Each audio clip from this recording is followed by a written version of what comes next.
Hello students, welcome to the sixth session. In this session, we are going to solve another problem on distribution of overheads or the preparation of primary distribution summary. And the second problem is the following information is supplied from costing records of a company. ನಿಮಗೆ ಇಲ್ಲಿ ಕೆಲವೊಂದು over ಹೆಡ್ಸನ್ನು ಕೊಟ್ಟಿದ್ದಾರೆ, ಅದನ್ನು ನೀವು ಇಲ್ಲಿ ಕೊಟ್ಟಿರುವಂಥ ಬೇಸಿಸನ್ನು ಇಟ್ಕೊಂಡು distribute ಮಾಡ್ತಾ ಬರಬೇಕಾಗತ್ತೆ. ಮೊದಲನೇ ಓವರ್ ಹೆಡ್ ಕೊಟ್ಟಿದ್ದಾರೆ rent 4000, next one maintenance 2400, depreciation 1800, lighting 400, insurance 2000, employees contribution to provident fund 600, energy 3600, supervision 6000. Next ಆ ಓವರ್ ಹೆಡ್ಗಳನ್ನು ಡಿಸ್ಟ್ರಿಬ್ಯೂಟ್ ಮಾಡೋದಕ್ಕೆ ಬೇಕಾಗಿರುವಂಥ ಕಾಮನ್ ಬೇಸಿಸನ್ನು ಕೊಡ್ತಾ ಬಂದಿದ್ದಾರೆ. ಇದರಲ್ಲಿ ನೋಡಿ P1, P2, P3, P4 ಅನ್ನೋದು ಡಿಪಾರ್ಟ್ಮೆಂಟ್ ನೇಮ್ ಆಗುತ್ತೆ. ಈ ಹಿಂದಿನ ಪ್ರಾಬ್ಲಮಲ್ಲಿ ನಮಗೆ ಸ್ಟಾರ್ಟಿಂಗ್ ಲೈನಲ್ಲೇ ಎಷ್ಟು ಡಿಪಾರ್ಟ್ಮೆಂಟ್ಸ್ ಇದೆ, ಅದರ ನೇಮ್ ಏನು ಅಂತೆಲ್ಲ ಕೊಟ್ಟಿದ್ದರು. ಆದರೆ ಈ ಪ್ರಾಬ್ಲಮಲ್ಲಿ ಅದರ ಮುಂಚೆ ಏನು ಹೇಳಿಲ್ಲ. ಆದರೆ ಇಲ್ಲಿ ಕಾಮನ್ ಬೇಸಿಸನ್ನು ಕೊಡುವಾಗ ಈ ಹೆಡಿಂಗ್ಸನ್ನು ಕೊಟ್ಟಿರೋದ್ರಿಂದ ನಾವಿಲ್ಲಿ 4 ಡಿಪಾರ್ಟ್ಮೆಂಟ್ಸ್ ಇದೆ ಅಂತ ಅರ್ಥ ಮಾಡ್ಕೊಳ್ಬೇಕಾಗತ್ತೆ. ಅದರಲ್ಲಿ P1, P2, P3, P4 ಅನ್ನೋದು ಡಿಪಾರ್ಟ್ಮೆಂಟ್ಸ್ ಆಗುತ್ತೆ. ಇನ್ನು ಕಾಮನ್ ಬೇಸಿಸ್ ಏನೆಲ್ಲ ಕೊಟ್ಟಿದ್ದಾರೆ ಅಂತ ಬರೋದಾದರೆ ಫ್ಲೋರ್ ಸ್ಪೇಸ್ ಕೊಟ್ಟಿದ್ದಾರೆ, ಅದನ್ನು ಸ್ಕ್ವೇರ್ ಯಾರ್ಡ್ಸಲ್ಲಿ ಕೊಟ್ಟಿದ್ದಾರೆ. 150, 110, 90 ಮತ್ತು 50. ನೆಕ್ಸ್ಟ್ ನಂಬರ್ ಆಫ್ ವರ್ಕರ್ಸನ್ನು ಕೊಡ್ತಾ ಬಂದಿದ್ದಾರೆ. Next direct wages, cost of machinery, stock of goods ಇದಿಷ್ಟನ್ನು ಅಮೌಂಟ್ ಫಾರ್ಮಲ್ಲಿ ಕೊಟ್ಟಿದ್ದಾರೆ. ನೆಕ್ಸ್ಟ್ ಹೇಳ್ತಾರೆ prepare a statement showing apportionment of cost to various departments ಅಂತ. ನೆಕ್ಸ್ಟ್ ಡೈರೆಕ್ಟ್ ಸೊಲ್ಯೂಷನ್ಗೆ ಹೋಗೋಕ್ಕಿಂತ ಮುಂಚೆ ನಾವು ಯಾವ್ಯಾವ ಓವರ್ ಹೆಡ್ಸನ್ನು ಯಾವ್ಯಾವ ಬೇಸಿಸನ್ನು ಇಟ್ಕೊಂಡು ಡಿಸ್ಟ್ರಿಬ್ಯೂಟ್ ಮಾಡ್ತಾ ಬರ್ಬೋದು ಅಂತ ನೋಡೋಣ. ಮೊದಲನೇದು ರೆಂಟ್ ಕೊಟ್ಟಿದ್ದಾರೆ. ರೆಂಟ್ ಅನ್ನೋದು ಯೂಶ್ವಲಿ ಬಿಲ್ಡಿಂಗ್ ಸ್ಪೇಸನ್ನು ಆಕ್ಯುಪೈ ಮಾಡೋದಕ್ಕೆ ಸಂಬಂಧಪಡೋದ್ರಿಂದ ನಾವಿಲ್ಲಿ ಕಾಮನ್ ಬೇಸಿಸನ್ನು ನೋಡೋದಾದರೆ ಯಾವುದನ್ನು ಬೇಸಾಗಿ ತೊಗೊಳ್ಬೋದು ಅಂದರೆ ನಾವು ಫ್ಲೋರ್ ಸ್ಪೇಸನ್ನು ಬೇಸಾಗಿ ತೊಗೊಳ್ಬೋದು. ಸ್ಕ್ವೇರ್ ಯಾರ್ಡ್ಸಲ್ಲಿ ಕೊಟ್ಟಿದ್ದಾರಲ್ಲ ಫ್ಲೋರ್ ಸ್ಪೇಸ್, ಇದನ್ನು ಬೇಸಾಗಿ ಇಟ್ಕೊಳ್ಬೋದು. ನೆಕ್ಸ್ಟ್ ಏನು ಕೊಟ್ಟಿದ್ದಾರೆ, ಮೇಂಟೆನೆನ್ಸ್ ಕೊಟ್ಟಿದ್ದಾರೆ. ಯೂಶ್ವಲಿ ರಿಪೇರ್ಸ್ ಆ್ಯಂಡ್ ಮೇಂಟೆನೆನ್ಸ್ ಒಟ್ಟಿಗೆ ಕೊಡ್ತಾರೆ. ರಿಪೇರ್ಸ್ ಮತ್ತು ಮೇಂಟೆನೆನ್ಸ್ ಅನ್ನೋದು ಫಿಕ್ಸ್ಡ್ ಅಸೆಟ್ಸಿಗೆ ಸಂಬಂಧಪಡೋದ್ರಿಂದ ಯೂಶ್ವಲಿ ಅದು ಬಿಲ್ಡಿಂಗ್ ಮೇಂಟೆನೆನ್ಸ್ ಇರ್ಬೋದು, ಮೆಷಿನರಿಗಳ ಮೇಂಟೆನೆನ್ಸ್ ಇರ್ಬೋದು, ವೆಹಿಕಲ್ ಮೇಂಟೆನೆನ್ಸ್ ಇರ್ಬೋದು. ಇಲ್ಲಿ ಫಿಕ್ಸ್ಡ್ ಅಸೆಟ್ ಅಂತ ಯಾವ್ದು ಕೊಟ್ಟಿದ್ದಾರೆ ಅಂತ ನೋಡೋದಾದರೆ ಕಾಸ್ಟ್ ಆಫ್ ಮೆಷಿನರಿ ಕೊಟ್ಟಿದ್ದಾರೆ ನೋಡಿ. ಇಲ್ಲಿ ಕಾಸ್ಟ್ ಆಫ್ ಮೆಷಿನರಿಯನ್ನು ಬೇಸಾಗಿ ತೊಗೊಳ್ಬೋದು. ಅಂದರೆ ಮೇಂಟೆನೆನ್ಸ್ ಅನ್ನೋದು ಯಾವುದಕ್ಕೆ ಸಂಬಂಧಪಡುತ್ತೆ ಅಂದರೆ ಕಾಸ್ಟ್ ಆಫ್ ಮೆಷಿನರಿಗೆ ಸಂಬಂಧಪಡುತ್ತೆ. ನಾವು ಅದನ್ನು ಕಾಸ್ಟ್ ಆಫ್ ಮೆಷಿನರಿ, ಆ ಮೆಷಿನರಿ ವ್ಯಾಲ್ಯೂ ಎಷ್ಟು ಅದನ್ನು ಬೇಸಾಗಿ ಇಟ್ಕೊಂಡು ಮೇಂಟೆನೆನ್ಸ್ ಕಾಸ್ಟನ್ನು ಡಿಸ್ಟ್ರಿಬ್ಯೂಟ್ ಮಾಡ್ತಾ ಬರ್ತೀವಿ. ನೆಕ್ಸ್ಟ್ ಯಾವ ಓವರ್ ಹೆಡನ್ನು ಕೊಟ್ಟಿದ್ದಾರೆ ಅಂತ ನೋಡೋದಾದರೆ ಡಿಪ್ರಿಸಿಯೇಷನ್ ಕೊಟ್ಟಿದ್ದಾರೆ. ಯೂಶ್ವಲಿ ಡಿಪ್ರಿಸಿಯೇಷನ್ ಕೂಡ ಫಿಕ್ಸ್ಡ್ ಅಸೆಟ್ಸ್ಗಳ ಮೇಲೇ ಆಗೋದ್ರಿಂದ ಅವುಗಳ ವ್ಯಾಲ್ಯೂ ಎಷ್ಟಿರುತ್ತೆ ಅಷ್ಟು ಅಮೌಂಟ್ ಆಫ್ ಡಿಪ್ರಿಸಿಯೇಷನನ್ನು ನಾವು ಕ್ಯಾಲ್ಕುಲೇಟ್ ಮಾಡಬೇಕಾಗತ್ತೆ. ಹಾಗಾಗಿ ಇಲ್ಲಿ ಫಿಕ್ಸ್ಡ್ ಅಸೆಟ್ ಯಾವುದಿದೆ ಅಂತ ನೋಡೋದಾದರೆ ಕಾಸ್ಟ್ ಆಫ್ ಮೆಷಿನರಿ ಇದೆ. ಮೆಷಿನರಿ ವ್ಯಾಲ್ಯೂಗಳನ್ನು ಕೊಟ್ಟಿರೋದು. ಆಗ ನಾವಿಲ್ಲಿ ಕಾಸ್ಟ್ ಆಫ್ ಮೆಷಿನರಿಯನ್ನು ಬೇಸಾಗಿ ಇಟ್ಕೊಂಡು ಡಿಪ್ರಿಸಿಯೇಷನನ್ನು ಡಿಸ್ಟ್ರಿಬ್ಯೂಟ್ ಮಾಡಬಹುದು. ನೆಕ್ಸ್ಟ್ ಲೈಟಿಂಗ್ ಕೊಟ್ಟಿದ್ದಾರೆ ನಿಮಗೆ. ಯೂಶ್ವಲಿ ಲೈಟಿಂಗಿಗೆ ನಾವು ನಂಬರ್ ಆಫ್ ಲೈಟ್ ಪಾಯಿಂಟ್ಸನ್ನು ತೊಗೊಳ್ತೀವಿ. ಇಲ್ಲಿ ಕೊಟ್ಟಿದ್ದಾರೆ ನೋಡಿ ನಂಬರ್ ಆಫ್ ಲೈಟ್ ಪಾಯಿಂಟ್ಸ್. ಏನಾದರೂ ಏನೂ ಕೊಟ್ಟಿಲ್ಲ ಅಂದರೆ ನಾವೇನು ಮಾಡ್ತೀವಿ ಅಂದರೆ ಫ್ಲೋರ್ ಸ್ಪೇಸ್ ಅಂದರೆ ಎಷ್ಟು ಸ್ಪೇಸನ್ನು ಯಾವ್ಯಾವ ಡಿಪಾರ್ಟ್ಮೆಂಟ್ ಆಕ್ಯುಪೈ ಮಾಡಿದೆ ಅದನ್ನು ಬೇಸಾಗಿ ಇಟ್ಕೊಂಡು ಲೈಟಿಂಗನ್ನು ಕೂಡ ಡಿಸ್ಟ್ರಿಬ್ಯೂಟ್ ಮಾಡ್ತಾ ಬರ್ತೀವಿ. ನೆಕ್ಸ್ಟ್ ಇನ್ಶೂರೆನ್ಸ್ ಕೊಟ್ಟಿದ್ದಾರೆ ನೋಡಿ. ಇನ್ಶೂರೆನ್ಸಲ್ಲಿ ಬೇರೆ ಬೇರೆ ಟೈಪ್ ಆಫ್ ಇನ್ಶೂರೆನ್ಸ್ ಬರುತ್ತೆ. ಆದರೆ ನಮ್ಮ ಈ ರೀತಿಯ ಪ್ರಾಬ್ಲಮ್ಸಲ್ಲಿ ನಾವು ಇನ್ಶೂರೆನ್ಸನ್ನು ಸ್ಟಾಕ್ಸಿಗೆ ತೊಗೊಳ್ಳೋದು. ಹಾಗಾಗಿ ಇನ್ಶೂರೆನ್ಸ್ಗೆ ರಿಲೇಟೆಡ್ ಆಗಿ ಯಾವ ಬೇಸನ್ನು ಕೊಟ್ಟಿದ್ದಾರೆ ನಿಮಗೆ ಅಂತ ನೋಡೋದಾದರೆ ಸ್ಟಾಕ್ ಆಫ್ ಗೂಡ್ಸ್ ಅಂತ ಕೊಟ್ಟಿದ್ದಾರೆ ನೋಡಿ. ಇದನ್ನು ಬೇಸಾಗಿ ಇಟ್ಕೊಂಡು ನೀವು ಇನ್ಶೂರೆನ್ಸನ್ನು ಡಿಸ್ಟ್ರಿಬ್ಯೂಟ್ ಮಾಡಬೇಕಾಗತ್ತೆ. ಅಂದರೆ ನಿಮ್ಮ ಗೋಡೌನ್ನಲ್ಲಿರುವಂಥ ಸ್ಟಾಕಿಗೆ ನೀವು ಇನ್ಶೂರೆನ್ಸ್ ಮಾಡಿಸಿದ್ದೀರಾ. ಯಾವ ಡಿಪಾರ್ಟ್ಮೆಂಟಲ್ಲಿ ಸ್ಟಾಕ್ ಜಾಸ್ತಿ ಇರುತ್ತೋ ಆ ಡಿಪಾರ್ಟ್ಮೆಂಟಿಗೆ ಇನ್ಶೂರೆನ್ಸ್ ಕಾಸ್ಟ್ ಕೂಡ ಜಾಸ್ತಿ ತಗಲುತ್ತೆ. ನೆಕ್ಸ್ಟ್ ಓವರ್ ಹೆಡ್ಗೆ ಬರೋದಾದರೆ employees contribution to provident fund ಅಂತಿದೆ. ಇದು ESI ಮತ್ತು PF ಅಂತ ಓದಿರ್ತೀರಲ್ಲ, ಅದು EPF ಆಗುತ್ತೆ, ಎಂಪ್ಲಾಯೀಸ್ ಪ್ರಾವಿಡೆಂಟ್ ಫಂಡ್. ಇದಕ್ಕೆ ಕಾಂಟ್ರಿಬ್ಯೂಟ್ ಮಾಡೋದು ಯೂಶ್ವಲಿ ಯಾವುದ್ರ ಮೇಲೆ ಡಿಪೆಂಡ್ ಆಗುತ್ತೆ ಅಂದರೆ ನಾವು ಯೂಶ್ವಲಿ ಇದನ್ನು ಡೈರೆಕ್ಟ್ ವೇಜಸ್ ಮೇಲೇ ಡಿಸ್ಟ್ರಿಬ್ಯೂಟ್ ಮಾಡೋದು. ನಿಮಗೆ ಯಾವುದಾದ್ರೂ ಪ್ರಾಬ್ಲಮಲ್ಲಿ ಡೈರೆಕ್ಟ್ ವೇಜಸ್ಸನ್ನು ಕೊಟ್ಟಿಲ್ಲ ಅಂದರೆ ನೀವು ಅದನ್ನು ನಂಬರ್ ಆಫ್ ವರ್ಕರ್ಸನ್ನು ಬೇಸಾಗಿ ಇಟ್ಕೊಂಡು ಕೂಡ ಡಿಸ್ಟ್ರಿಬ್ಯೂಟ್ ಮಾಡ್ಬೋದು. ಆದರೆ ಇಲ್ಲಿ ನಮಗೆ ಡೈರೆಕ್ಟ್ ವೇಜಸ್ಸನ್ನು ಕೊಟ್ಟಿರೋದ್ರಿಂದ EPF ಅನ್ನು ನಾವು ಟೋಟಲ್ ಡೈರೆಕ್ಟ್ ವೇಜಸ್ಸನ್ನು ಬೇಸಾಗಿ ಇಟ್ಕೊಂಡು ಡಿಸ್ಟ್ರಿಬ್ಯೂಟ್ ಮಾಡ್ತಾ ಬರ್ತೀವಿ. ನೆಕ್ಸ್ಟ್ ಓವರ್ ಹೆಡ್ ಕೊಟ್ಟಿದ್ದಾರೆ ಎನರ್ಜಿ ಅಂದರೆ ಪವರ್ ಅಂತ ಅರ್ಥ. Power or energy both are same. ಆಗ ಎನರ್ಜಿಯನ್ನು ಯಾವುದಕ್ಕೆ ಬಳಸ್ತಾರೆ ಅಂದರೆ ಒಂದು ಮೆಷಿನರಿಯನ್ನು ಆಪರೇಟ್ ಮಾಡೋದಕ್ಕೆ ಬಳಸ್ತಾರೆ. ಹಾಗಾಗಿ ಕಾಸ್ಟ್ ಆಫ್ ಮೆಷಿನರಿ ಏನಿರುತ್ತೆ ಇದನ್ನು ಬೇಸ್ ಆಗಿಟ್ಕೊಂಡು ನೀವು ಎನರ್ಜಿಯನ್ನು ಡಿಸ್ಟ್ರಿಬ್ಯೂಟ್ ಮಾಡಬೇಕಾಗತ್ತೆ.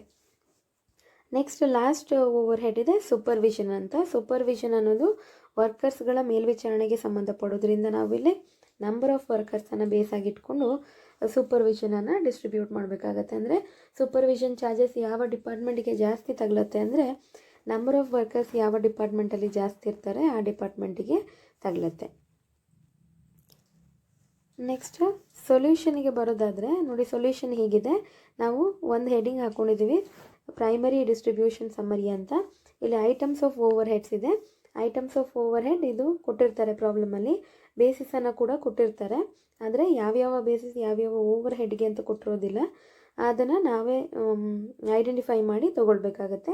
ನೆಕ್ಸ್ಟ್ ಟೋಟಲ್ ಅಮೌಂಟ್ ಏನಿಲ್ಲ, ರೆಂಟ್ ಅಂತ ಕೊಟ್ಬಿಟ್ಟು ಎಷ್ಟು ಅಮೌಂಟ್ ಕೊಟ್ಟಿರ್ತಾರಲ್ಲ ಅದನ್ನೇ ನಾವಿಲ್ಲಿ ಟೋಟಲ್ ಅಂತ ತೊಗೊಂಡಿರ್ತೀವಿ. ಈ 3 ಕಾಲಮಲ್ಲಿರೋದು ನಮಗೆ ಪ್ರಾಬ್ಲಮಲ್ಲೇ ಇರುತ್ತೆ. ನಾವು ಎಕ್ಸ್ಟ್ರಾ ಅಂತ ಮಾಡೋದು ಈಚೆ ಇದೆಯಲ್ಲ ಈ ಕಾಲಮ್ಸನ್ನು, ಅಂದರೆ ಡಿಪಾರ್ಟ್ಮೆಂಟ್ಸ್ ಹಾಕ್ಕೊಂಡಿದ್ದೀವಿ. ನಮಗೆ ಇದರಲ್ಲಿ ಗೊತ್ತಿಲ್ಲ ಯಾವುದು ಪ್ರೊಡಕ್ಷನ್ ಡಿಪಾರ್ಟ್ಮೆಂಟ್ ಯಾವುದು ಸರ್ವಿಸ್ ಡಿಪಾರ್ಟ್ಮೆಂಟ್ ಅಂತ. ಹಾಗಾಗಿ ನೋಡಿ ಸೊಲ್ಯೂಷನ್ ಈ ಥರ ಇದೆ. ಇನ್ನು ಸೊಲ್ಯೂಷನಿಗೆ ಬರೋದಾದರೆ ಐಟಮ್ಸ್ ಆಫ್ ಓವರ್ ಹೆಡ್ ಮೊದಲನೇದು ರೆಂಟ್ ಕೊಟ್ಟಿದ್ರು. ನಾವೇನು ಮಾಡಿದ್ವಿ, ರೆಂಟಿಗೆ ಬೇಸಿಸ್ ಯಾವುದನ್ನು ತೊಗೊಳ್ಬೋದು ಅಂದರೆ ಫ್ಲೋರ್ ಸ್ಪೇಸನ್ನು ತೊಗೊಂಡ್ವಿ. ಫ್ಲೋರ್ ಸ್ಪೇಸನ್ನು ನಮಗೆ ಹೇಗೆ ಕೊಟ್ಟಿದ್ರು ಅಂದರೆ ಸ್ಕ್ವೇರ್ ಯಾರ್ಡ್ಸಲ್ಲಿ ಕೊಟ್ಟಿದ್ರು ನೋಡಿ. ಸ್ಕ್ವೇರ್ ಯಾರ್ಡ್ಸಲ್ಲಿ ಕೊಟ್ಟಿದ್ದರಿಂದ 110 ಕ್ಯಾನ್ಸಲ್ ಮಾಡ್ತಾ ಬಂದರೆ ನಮಗೆ 5, 9, 11 ಮತ್ತು 15 ಉಳಿಯುತ್ತೆ. 15, 11, 9 ಮತ್ತು 5. ಇದನ್ನು ಇನ್ನೂ ಸಿಂಪ್ಲಿಫೈ ಮಾಡೋದಕ್ಕಾಗೋದಿಲ್ಲ. ಹಾಗಾಗಿ ನಾವೇನು ಮಾಡ್ತೀವಿ ಅಂದರೆ ಇದನ್ನೇ ರೇಷಿಯೋ ಆಗಿ ತೊಗೊಳ್ತೀವಿ. ನೆಕ್ಸ್ಟ್ ನಂಬರ್ ಆಫ್ ವರ್ಕರ್ಸನ್ನು ಕೊಟ್ಟಿದ್ದಾರೆ 24, 16, 12 ಮತ್ತು 8 ಅಂತ ಕೊಟ್ಟಿದ್ದಾರೆ. ಒಂದು ಯಾವುದಾದ್ರು ಸ್ಮಾಲ್ ನಂಬರನ್ನು ಇಟ್ಕೊಂಡು ಇದನ್ನು ಡಿವೈಡ್ ಮಾಡ್ತಾ ಬನ್ನಿ, ಅಥವಾ ಇಲ್ಲಿರುವಂಥ ಸ್ಮಾಲ್ ನಂಬರಿಂದ ಇದೆಲ್ಲ ಈಸಿಯಾಗಿ ಡಿವೈಡ್ ಆಗುತ್ತಾ ನೋಡಿ. ಆಗುತ್ತೆ ಅನ್ನೋದಾದರೆ ಅದೇ ನಂಬರಿಂದ ನೀವು ಡಿವೈಡ್ ಮಾಡ್ಬೋದು. ಈಗ 8 ಸ್ಮಾಲ್ ನಂಬರ್ ಇದೆ, ಇಲ್ಲಿ 8ಇಂದ ಡಿವೈಡ್ ಆಗುತ್ತಾ ಇದು ಈಸಿಯಾಗಿ ನೋಡಿ. ಫ್ರ್ಯಾಕ್ಷನ್ಸ್ ಬರಬಾರ್ದಲ್ಲಿ ಕಂಪ್ಲೀಟ್ ನಂಬರ್ ಬರಬೇಕು ನಮಗೆ. 8 1 8, 8 2 16 ಇದೆ, ಆದರೆ 12 ಬರೋದಿಲ್ಲ ಇಲ್ಲಿ. ಹಾಗಾಗಿ ನಾವು 8ಅನ್ನು ಯೂಸ್ ಮಾಡೋದಕ್ಕಾಗೋದಿಲ್ಲ. ಆಗ ನಾವೇನು ಮಾಡ್ಬೋದು, ಒಂದು ಸಣ್ಣ ನಂಬರನ್ನು ತೊಗೊಳ್ಳೋಣ. ಈಗ 2ಇಂದನೇ ಸ್ಟಾರ್ಟ್ ಮಾಡ್ಬೋದು, ಆದರೆ ಈ ನಂಬರ್ಸನ್ನು ನೋಡಿದ್ರೆ ನಮಗೆ 4ಇಂದ ಈಸಿಯಾಗಿ ಡಿವೈಡ್ ಆಗುತ್ತೆ ಅನಿಸ್ತಾ ಇದೆ. ಹಾಗಾಗಿ 4ಅನ್ನು ತೊಗೊಳ್ಬೋದು. 4 2s 8, 4 3s 12, 4 4s 16, 4 6s 24 ಬರುತ್ತೆ. ಆಗ ನಿಮಗೆ ರೇಷಿಯೋ ಆಗುತ್ತೆ 6:4:3:2. ಇಲ್ಲಿ ನೋಡಿ 6:3:4:2. ಇಲ್ಲಿ ಎಲ್ಲಿರುತ್ತೆ ಅಂದರೆ ನಂಬರ್ ಆಫ್ ವರ್ಕರ್ಸನ್ನು ತೊಗೊಂಡಿದ್ದೀರಲ್ಲ ಇಲ್ಲಿರುತ್ತೆ 6:4:3:2. ಇಲ್ಲಿದೆ ನೋಡಿ ನಂಬರ್ ಆಫ್ ವರ್ಕರ್ಸ್. ಸೂಪರ್ವಿಷನನ್ನು ಡಿವೈಡ್ ಮಾಡಿದ್ದೀರಲ್ಲ, ನಂಬರ್ ಆಫ್ ವರ್ಕರ್ಸ್ 6:4:3:2 ಬಂದಿದೆ. ಅದನ್ನೇ ನಾವಿಲ್ಲಿ ಕ್ಯಾಲ್ಕುಲೇಟ್ ಮಾಡಿರೋದು. ನೆಕ್ಸ್ಟ್ ಟೋಟಲ್ ಡೈರೆಕ್ಟ್ ವೇಜಸ್ಸಿಗೆ ಬರೋದಾದರೆ ಇಲ್ಲಿ ಕಾಮನ್ ಆಗಿ ಝೀರೋಸನ್ನು ಕ್ಯಾನ್ಸಲ್ ಮಾಡ್ಕೊಳ್ಳೋಣ. ಝೀರೋಸನ್ನು ಕ್ಯಾನ್ಸಲ್ ಮಾಡ್ಕೊಳ್ತಾ ಬಂದರೆ ನಮಗೆ 2, 4, 6 ಮತ್ತು 8 ಉಳಿದಿದೆ. ಇದು ಎರಡನೇ ಮಗ್ಗಿಯಿಂದ ಈಸಿಯಾಗಿ ಡಿವೈಡ್ ಆಗ್ತಾ ಹೋಗುತ್ತೆ. 2 1s 2, 2 2s 4, 2 3s 6, 2 4s 8. ಆಗ ರೇಷಿಯೋ ಏನು ಬಂತು ನಿಮಗೆ 4:3:2:1 ಬಂತು. ಆಗ ನೀವೇನು ಮಾಡ್ಬೋದು, ನೀವೇನು ಮಾಡಿರ್ತೀರ ಇಲ್ಲಿ ಡೈರೆಕ್ಟ್ ವೇಜಸನ್ನು ಇಟ್ಕೊಂಡು ಇಲ್ಲಿ ಡಿಸ್ಟ್ರಿಬ್ಯೂಟ್ ಮಾಡಿದ್ದೀರಾ ನೋಡಿ. EPF ಅನ್ನು 4:3:2:1 ಬಂದಿದೆ. ಅದನ್ನೇ ನಾವು ರೇಷಿಯೋ ಆಗಿ ಕನ್ವರ್ಟ್ ಮಾಡಿರೋದು. ನೆಕ್ಸ್ಟ್ ಕಾಸ್ಟ್ ಆಫ್ ಮೆಷಿನರಿ ಏನು ಕೊಟ್ಟಿದ್ದಾರೆ ಇದನ್ನು ರೇಷಿಯೋ ಆಗಿ ಕನ್ವರ್ಟ್ ಮಾಡೋದಾದರೆ ಇಲ್ಲೂ ಕೂಡ 3 3 ಝೀರೋಸನ್ನು ಕಾಮನ್ ಆಗಿ ಕ್ಯಾನ್ಸಲ್ ಮಾಡ್ತಾ ಬರ್ಬೋದು ನಾವು. ಇದನ್ನು ನೋಡಿದ್ರೆ ಅನಿಸುತ್ತೆ ಇದು ಇಲ್ಲಿ ಸ್ಮಾಲ್ ನಂಬರ್ ಇರೋದು 3ಇಂದ ಈಸಿಯಾಗಿ ಡಿವೈಡ್ ಆಗುತ್ತೆ. ಇದು 3 1s 3, 3 2s 6, 3 3s 9, 3 4s 12 ಬರುತ್ತೆ. ಹಾಗಾಗಿ ರೇಷಿಯೋ ಆಗುತ್ತೆ 4:3:2:1. ನೆಕ್ಸ್ಟ್ ಸ್ಟಾಕ್ ಆಫ್ ಗೂಡ್ಸನ್ನು ನಾವು ರೇಷಿಯೋಗೆ ಕನ್ವರ್ಟ್ ಮಾಡೋದಾದರೆ ನಾವಿಲ್ಲಿ 2 2 ಝೀರೋಸನ್ನು ಕ್ಯಾನ್ಸಲ್ ಮಾಡ್ಕೊಳ್ಬೋದು. 2 2 ಝೀರೋಸನ್ನು ಕ್ಯಾನ್ಸಲ್ ಮಾಡಿಕೊಂಡ್ರೆ 75, 45 ಮತ್ತು 30 ಉಳಿಯುತ್ತೆ. ನಾವು ಇದನ್ನು 5ಇಂದ ಡಿವೈಡ್ ಮಾಡ್ತಾ ಬರೋಣ. 5 6s 30, 5 9s 45, 5 15s 75 ಆಗುತ್ತೆ. ಆಗ 15:9:6 ಆಯಿತು. ಇದನ್ನು ನಾವು ಇನ್ನೂ ಸಿಂಪ್ಲಿಫೈ ಮಾಡ್ಬೋದು. 3ಇಂದ ಡಿವೈಡ್ ಮಾಡಿದ್ರೆ 3 2s 6, 3 3s 9, 3 5s 15 ಆಗುತ್ತೆ. ಆಗ ರೇಷಿಯೋ 5:3:2 ಆಗುತ್ತೆ. ನೆಕ್ಸ್ಟ್ ಸೊಲ್ಯೂಷನಿಗೆ ಬರೋದಾದರೆ ಪ್ರೈಮರಿ ಡಿಸ್ಟ್ರಿಬ್ಯೂಷನ್ ಸಮರಿ ಅಂತ ಹೆಡಿಂಗ್ ಹಾಕ್ಕೊಂಡಿದ್ವಿ. ಹೆಡಿಂಗ್ಸ್ ಇದೆ, items of overhead, basis, total ಮತ್ತು departments P1, P2, P3, P4 ಹಾಕ್ಕೊಂಡಿದ್ವಿ. ನೆಕ್ಸ್ಟ್ ರೆಂಟನ್ನು ತೊಗೊಂಡಿದ್ವಿ. ಫ್ಲೋರ್ ಸ್ಪೇಸನ್ನು ಬೇಸಾಗಿ ಡಿಸ್ಟ್ರಿಬ್ಯೂಟ್ ಮಾಡ್ತಾ ಬರಬೇಕು. ಟೋಟಲ್ ರೆಂಟ್ ಇದೆ 4000 ರುಪೀಸ್. ಫ್ಲೋರ್ ಸ್ಪೇಸಿಗೆ ರೇಷಿಯೋ ತೊಗೊಂಡಿದ್ವಿ ನಾವು 15:11:9:5. ಇವಾಗ ನಾವು ಅದನ್ನು 4000 ರುಪೀಸನ್ನು ಈ ರೇಷಿಯೋ ಇಟ್ಕೊಂಡು ಡಿಸ್ಟ್ರಿಬ್ಯೂಟ್ ಮಾಡ್ತಾ ಬರಬೇಕು. 4000 ಇಂಟು ನೋಡಿ, ಫಸ್ಟ್ ಒನ್ನಿಗೆ ನಾವು ಹಾಕ್ಕೊಂಡಿದ್ದೀವಿ 4000 ಇಂಟು 15/40 ಅಂತ. ಅದು ಹೇಗೆ ಬಂತಂದರೆ ಈ ನಂಬರ್ಸನ್ನು ಟೋಟಲ್ ಮಾಡಿದರೆ ನಮಗೆ 40 ಬರುತ್ತೆ. ಹಾಗಾಗಿ 4000 ಇಂಟು 15/40 ಮೊದಲನೇದಕ್ಕೆ. Next 4000 into 11/40. Next 4000 into 9/40. Next 4000 into 5/40 ಮಾಡ್ಕೊಂಡಿದ್ದೀವಿ.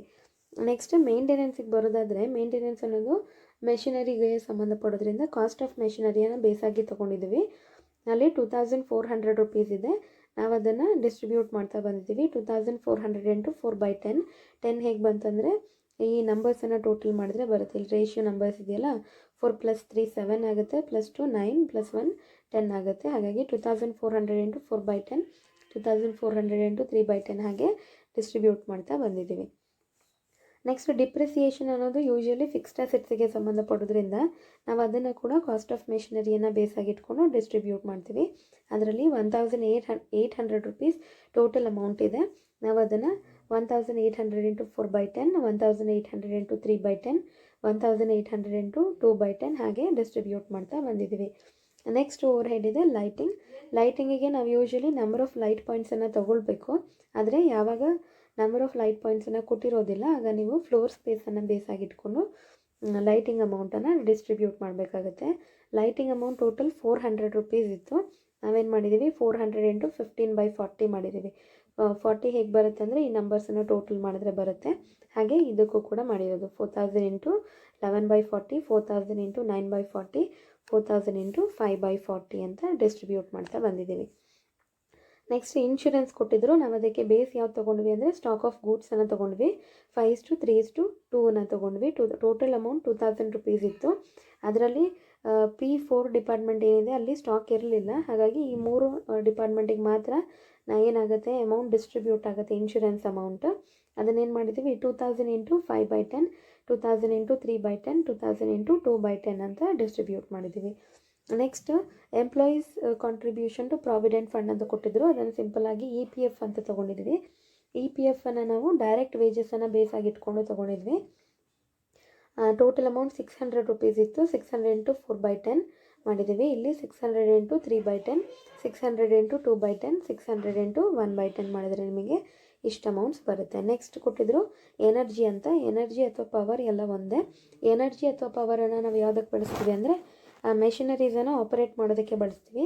ಅದರಲ್ಲಿ ಮೆಷಿನರಿಗೆ ರಿಲೇಟೆಡ್ ಆಗಿ ಯಾವ ಬೇಸನ್ನು ಕೊಟ್ಟಿದ್ರು ಅಂದರೆ ಕಾಸ್ಟ್ ಆಫ್ ಮೆಷಿನರಿ ಕೊಟ್ಟಿದ್ರು. ಕಾಸ್ಟ್ ಆಫ್ ಮೆಷಿನರಿಯನ್ನು ರೇಷಿಯೋ ಕನ್ವರ್ಟ್ ಮಾಡಿಕೊಂಡು ಅದನ್ನು ಬೇಸಾಗಿಟ್ಕೊಂಡು ನಾವು ಎನರ್ಜಿಯನ್ನು ಡಿಸ್ಟ್ರಿಬ್ಯೂಟ್ ಮಾಡ್ತಿದ್ದೀವಿ. ಟೋಟಲ್ 3600 ರುಪೀಸ್ ಇತ್ತು. 3600 ಇಂಟು 4/10. ಇಲ್ಲಿ 3600 ಇಂಟು 3/10, 3600 ಇಂಟು 2/10, 3600 ಇಂಟು 1/10 ಮಾಡಿದರೆ ನಿಮಗೆ 360 ರುಪೀಸ್ ಬರುತ್ತೆ. ನೆಕ್ಸ್ಟ್ ಸೂಪರ್ವಿಷನ್ ಇತ್ತು. ಸೂಪರ್ವಿಷನನ್ನು ನಾವು ನಂಬರ್ ಆಫ್ ವರ್ಕರ್ಸನ್ನು ಬೇಸಾಗಿಟ್ಕೊಂಡು ಡಿಸ್ಟ್ರಿಬ್ಯೂಟ್ ಮಾಡ್ತಾ ಬಂದಿದ್ದೀವಿ. 6:4:3:2 ಬಂತು ರೇಷಿಯೋ ನಮಗೆ. 6000 ರುಪೀಸನ್ನು 6/15, 6000 ಇಂಟು 6/15, 6000 ಇಂಟು 4/15, 6000 ಇಂಟು 3/15, 6000 ಇಂಟು 2/15 ಹಾಗೆ ಮಾಡಿ ನಾವು ಡಿಸ್ಟ್ರಿಬ್ಯೂಟ್ ಮಾಡಿದ್ದೀವಿ. ಇನ್ನು ಎಲ್ಲ ಕಾಲಮನ್ನು ಟೋಟಲ್ ಮಾಡ್ಕೊಂಡಿದ್ದೀವಿ. ಇದು ಟೋಟಲ್ ಕಾಲಮ್ ಇದು, ಇಲ್ಲಿದೆಯಲ್ಲ ಇದು ಟೋಟಲ್ ಕಾಲಮ್ ಇದು. ಇದು P1, ಇದು P2, ಇದು P3ಯ ಟೋಟಲ್, ಇದು P4ನ ಟೋಟಲ್. ಇದಿಷ್ಟು ಪ್ರಾಬ್ಲಮ್. ಇನ್ನು ಈ ಪ್ರಾಬ್ಲಮಿಗೆ ರಿಲೇಟ್ ಆಗಿರುವಂಥ ನೋಟ್ಸಿಗೆ ಬರೋದಂದರೆ ಫಸ್ಟ್ ನೋಟ್ ಇದೆ insurance assume to be insurance on stock of goods ಅಂತ. ಇದನ್ನು ಆಲ್ರೆಡಿ ನಾನು ಪ್ರಾಬ್ಲಮ್ ಸಾಲ್ವ್ ಮಾಡುವಾಗ ಹೇಳ್ಕೊಟ್ಟಿದ್ದೀನಿ. ಇನ್ಶೂರೆನ್ಸನ್ನು ನಾವು ಸ್ಟಾಕ್ ಆಫ್ ಗೂಡ್ಸ್ ಮೇಲಿನ ಇನ್ಶೂರೆನ್ಸ್ ಅಂತ ಅಸಂಪ್ಷನ್ ಮಾಡ್ಕೊಳ್ತೀವಿ. ಸೆಕೆಂಡ್ ನೋಟಿಗೆ ಬರೋದಾದರೆ EPFಗೆ ರಿಲೇಟೆಡ್ ಆಗಿದೆ, ಅಂದರೆ ಎಂಪ್ಲಾಯೀಸ್ ಪ್ರಾವಿಡೆಂಟ್ ಫಂಡಿಗೆ. It is apportioned on the basis of direct wages when it is given. If direct wages is not given, then it is to be apportioned on the basis of number of workers. ಅಂದರೆ ನಿಮಗೆ ಯಾವಾಗ common ಬೇಸಿಸಲ್ಲಿ direct ವೇಜಸನ್ನು ಕೊಟ್ಟಿರ್ತಾರೆ ಆವಾಗ ನೀವು E P ಎಫನ್ನು direct ವೇಜಸನ್ನು basis ಆಗಿ ಇಟ್ಕೊಂಡು ಅಪೋರ್ಷನ್ ಮಾಡ್ಬೋದು ಅಥವಾ ಡಿಸ್ಟ್ರಿಬ್ಯೂಟ್ ಮಾಡ್ಬೋದು. ಯಾವಾಗ ನಿಮಗೆ ಡೈರೆಕ್ಟ್ ವೇಜಸನ್ನು ಕೊಟ್ಟಿರೋದಿಲ್ಲ ಅಂಥ ಟೈಮಲ್ಲಿ ನೀವು ನಂಬರ್ ಆಫ್ ವರ್ಕರ್ಸನ್ನು ಬೇಸಿಸ್ ಆಗಿ ಇಟ್ಕೊಂಡು ಇ ಪಿ ಎಫನ್ನು ಡಿಸ್ಟ್ರಿಬ್ಯೂಟ್ ಮಾಡ್ತಾ ಬರಬೇಕಾಗುತ್ತೆ ಬೇರೆ ಬೇರೆ ಡಿಪಾರ್ಟ್ಮೆಂಟ್ಸಿಗೆ. ನೆಕ್ಸ್ಟ್ ಥರ್ಡ್ ನೋಟಿಗೆ ಬರೋದಾದರೆ, direct wages are not taken in primary distribution summary as all the departments are assume to be production departments ಅಂತ ಕೊಟ್ಟಿದ್ದಾರೆ. ಇದು ತುಂಬ ಇಂಪಾರ್ಟೆಂಟ್ ನೋಟ್ ನಿಮಗೆ ಈ ಪ್ರಾಬ್ಲಮಿಗೆ ರಿಲೇಟೆಡ್ ಆಗಿ. ಹಿಂದಿನ ಪ್ರಾಬ್ಲಮಲ್ಲಿ ನಿಮಗೆ ಹೇಳ್ಕೊಟ್ಟಿದ್ದೆ ನಾನು ಲಾಸ್ಟಲ್ಲಿ ಪ್ರೈಮರಿ ಡಿಸ್ಟ್ರಿಬ್ಯೂಷನ್ ಸಮ್ಮರಿಯಲ್ಲಿ ಲಾಸ್ಟಲ್ಲಿ ಓವರ್ ಹೆಡ್ಸ್ ಅಲ್ಲದೆ ನಾವು ಒಂದು ಐಟಮನ್ನು ಎಕ್ಸ್ಟ್ರಾ ತೊಗೊಂಡಿದ್ವಿ. ಅದು ಕಾಮನ್ ಬೇಸಿಸಲ್ಲಿ ಕೊಟ್ಟಿದ್ದಂತಹ ಡೈರೆಕ್ಟ್ ವೇಜಸನ್ನು ನಾವು ತೊಗೊಂಡಿದ್ವಿ. ಅದರಲ್ಲೂ ನಾವು ಸರ್ವಿಸ್ ಡಿಪಾರ್ಟ್ಮೆಂಟಿನ ಡೈರೆಕ್ಟ್ ವೇಜಸನ್ನು ಮಾತ್ರ ತೊಗೊಂಡಿದ್ವಿ. ಯಾಕೆ ಹಾಗೆ ತೊಗೊಂಡಿದ್ದೆ ಅಂದರೆ, ಪ್ರೊಡಕ್ಷನ್ ಡಿಪಾರ್ಟ್ಮೆಂಟ್ಸಲ್ಲಿ ಬರುವಂಥ ವರ್ಕರ್ಸಿಗೆ ಕೊಡುವಂಥ ವೇಜಸನ್ನು ಮಾತ್ರ ನಾವು ಡೈರೆಕ್ಟ್ ವೇಜಸ್ ಅಂತ ಕನ್ಸಿಡರ್ ಮಾಡ್ತೀವಿ. ಈ ಸರ್ವಿಸ್ ಡಿಪಾರ್ಟ್ಮೆಂಟಲ್ಲಿ ಬರುವಂಥ ವರ್ಕರ್ಸಿಗೆ ಕೊಡೋದನ್ನು ನಾವು ಓವರ್ ಹೆಡ್ ಅಂತ ಕನ್ಸಿಡರ್ ಪ್ರೊಡಕ್ಷನ್ ಡಿಪಾರ್ಟ್ಮೆಂಟಿಗೆ ಸಪೋರ್ಟಿವ್ ವರ್ಕರ್ಸ್ ಯಾರಿರ್ತಾರೆ ಅವರಿಗೆ ಕೊಡುವಂಥ ವೇಜಸ್ ಎಲ್ಲ ಇಂಡೈರೆಕ್ಟ್ ವೇಜಸ್ ಆಗೋದ್ರಿಂದ ಪ್ರೈಮರಿ ಡಿಸ್ಟ್ರಿಬ್ಯೂಷನ್ ಸಮ್ಮರಿಯಲ್ಲಿ ತೊಗೊಂಡಿದ್ವಿ. ಅದರಲ್ಲೂ ಸ್ಪೆಷಲಿ ಸರ್ವಿಸ್ ಡಿಪಾರ್ಟ್ಮೆಂಟಿನ ಡೈರೆಕ್ಟ್ ವೇಜಸನ್ನು ಮಾತ್ರ ತೊಗೊಂಡಿದ್ವಿ. ಅಂದರೆ ಆ ಪ್ರಾಬ್ಲಮಲ್ಲಿ ಕೊಟ್ಟಿದ್ರು ಯಾವುದು ABCD ಪ್ರೊಡಕ್ಷನ್ ಡಿಪಾರ್ಟ್ಮೆಂಟ್ಸ್ ಆದರೆ ಇ ಅನ್ನೋದು ಸರ್ವಿಸ್ ಡಿಪಾರ್ಟ್ಮೆಂಟ್ ಅಂತ ಕೊಟ್ಟಿದ್ರು. ಹಾಗಾಗಿ ನಾವು ಹಾಗೆ ತೊಗೊಂಡಿದ್ವಿ. ಈ ಪ್ರಾಬ್ಲಮಲ್ಲಿ ಅವ್ರು ಎಲ್ಲೂ ಮೆನ್ಷನ್ ಮಾಡಿಲ್ಲ P1 P2 P3 P4 ಏನಿದೆ ಅದರಲ್ಲಿ ಯಾವುದು ಪ್ರೊಡಕ್ಷನ್ ಡಿಪಾರ್ಟ್ಮೆಂಟ್ ಯಾವುದು ಸರ್ವಿಸ್ ಡಿಪಾರ್ಟ್ಮೆಂಟ್ ಅಂತ ಅವ್ರೇನು ಮೆನ್ಷನ್ ಮಾಡಿಲ್ಲ. ಹಾಗಾಗಿ ನಾವೇನಂತ assumption ಮಾಡ್ಕೊಳ್ಬಹುದಂದರೆ ಅಲ್ಲಿಗಿರ್ಬೋದಲ್ಲ P1 P2 P3 P4 ಏನಿದೆ ಅದು ಎಲ್ಲ ಪ್ರೊಡಕ್ಷನ್ ಡಿಪಾರ್ಟ್ಮೆಂಟ್ಸ್ ಅಂತ ಅಸಂಪ್ಷನ್ ಮಾಡ್ಕೊಳ್ತಿದ್ದೀವಿ. ಹಾಗಾಗಿ ಡೈರೆಕ್ಟ್ ವೇಜಸನ್ನು ನಾವು ಪ್ರೈಮರಿ ಡಿಸ್ಟ್ರಿಬ್ಯೂಷನ್ ಸಮ್ಮರಿಯಲ್ಲಿ ತಗೊಳ್ತಾ ಇಲ್ಲ. ಇದಿಷ್ಟನ್ನು ನೀವು PDF ಫಾರ್ಮಲ್ಲಿ ಸೆಂಡ್ ಮಾಡ್ತೀನಿ, ನಿಮ್ಮ ನೋಟ್ಸಿಗೆ ನೋಟ್ ಡೌನ್ ಮಾಡ್ಕೊಳ್ಬೇಕು. Thank you students.